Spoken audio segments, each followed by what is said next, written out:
Hola, això és el de Can en Can. Tornem-hi amb en Jordi, perquè ens agrada molt cantar les nostres cançons preferides junts. I bé, avui us proposem, de fet, una cançó que em va ensenyar ell, que és... És una cançó que es diu Esperança, que la canta Ramon Miravet, basada en un poema d'un poeta mexicà. Doncs, i com que el món necessita... Esperança, naturalment. Molt d'esperança, doncs vinga, per vosaltres.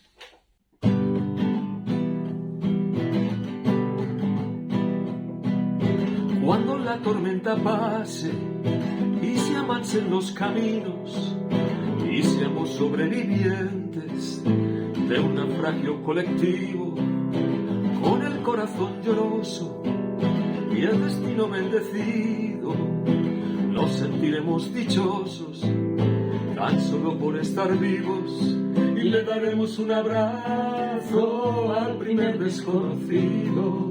Y de una vez aprenderemos todo lo que no aprendimos aún.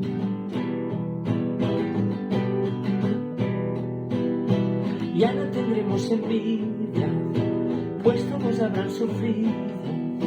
Ya no tendremos desidia, seremos más compasivos. Valdrá más lo que es de todos que lo jamás conseguido.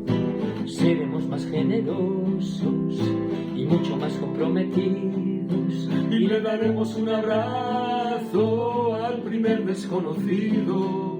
Sudaremos empatía por quien está y quien se ha ido.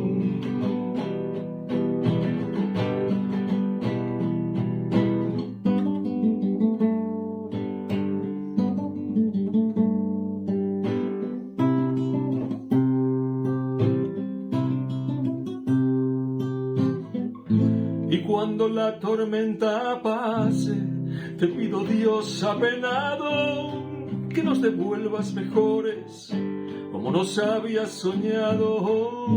Cuando la tormenta pase.